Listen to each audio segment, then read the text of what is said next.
Hey guys, I'm the Godless Guitarist, and I just wanted to make this video to further comment on a post I shared through my Facebook page. This was actually shared via Right Wing Watch, and the story that they ran was that televangelist David Barton says that the Founding Fathers, quote, tied religion to the Constitution to give it strength, end quote, through oath requirements. Now, he's probably referring to Article 6 of the Constitution, but anybody who's read that knows that there's no God in it at all. But there's a sound snippet on here of what he's saying, and I just wanted to take time to pick it right the fuck apart. So let's get started. An oath is, God, I'm saying this, and I know I'm going to have to account to you someday, and I'm cognizant of the fact I'm going to have to account to you, so I'm giving you my word. So if you don't believe in God, then that part doesn't hold any weight. Well, then it's on the goodness of man. Okay, that's the only correct thing about anything he said. It is on the goodness of man. It's on the goodwill of the person taking the oath to hold true to the tenets of that oath. God has nothing to do with it at all. It's not in the oath clause. Let's continue. And there's not a whole lot in me that says the goodness of man is great. Yeah. Just look back across the 20th century and look at about 150 million lives that were lost because Stalin wasn't good, and Hitler wasn't good, and Tojo wasn't good, and Pol Pot wasn't good. And goodness of man, if the goodness of man worked, we wouldn't have a prison anywhere in America. Yeah. Because Okay, let me just stop you right there, Dave. Yeah, because religion works so well, right?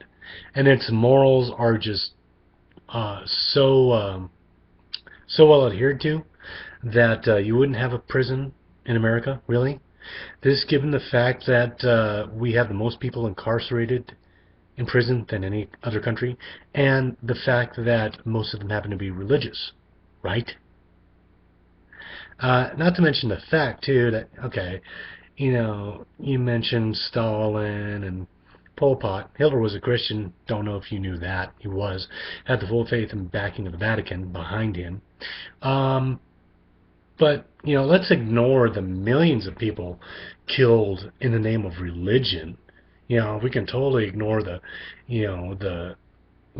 Crusades and, the Inquisition and the spread of Islam through violence and, religious sects killing each other like fucking idiots because they disagreed. Yeah, never mind that. Yeah. Okay, here's the thing. If you subscribe to a totalitarian ideology and that totalitarian ideology is religious, then you're all right. If that totalitarian ideology doesn't have God backing it, then you can't take an oath. You're a scumbag piece of shit. Let's continue. it doesn't, and that's what the founders knew. We've just tied religion to the Constitution to give it strength.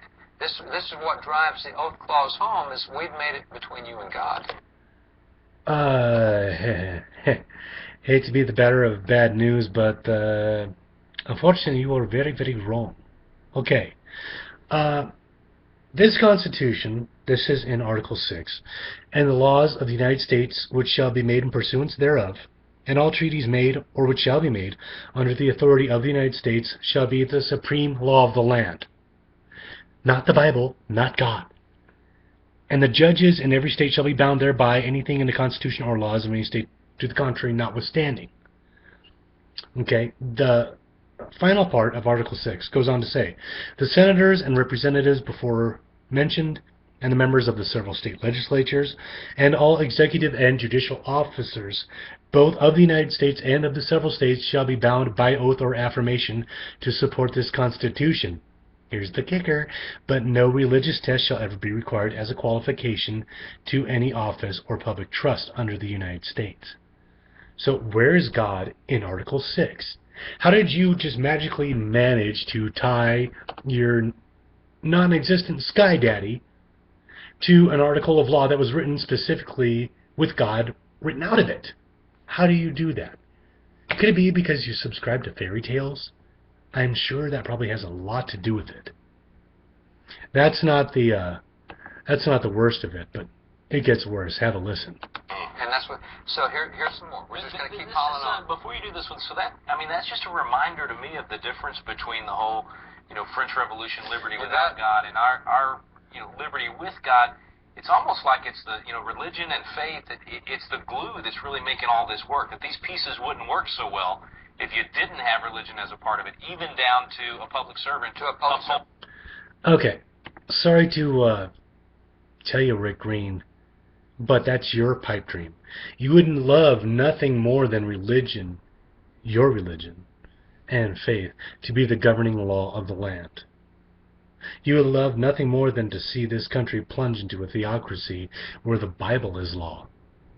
Now, that might work for some other countries where, the Quran is law, but we are not one of them. And if you want your religion, actually I should say your religious views, to be imbued onto the American public and onto the politicians that they elect, your ass should be paying taxes.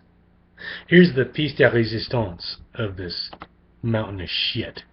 Holding their oath. Well, you and I, if we go to the moon and breathe there, we'll die, because that's not our atmosphere. And if you take a secular atmosphere of the Constitution, it will die, because that was not its atmosphere. Yeah. It was birthed and created in a religious atmosphere. And if you try to take that atmosphere, if you take that air out of the room, it will suffocate. It will die, because it's not made that way. Religious nutjobs really need to stop using scientific allegories when they speak, because it makes them look incredibly fucking dumb.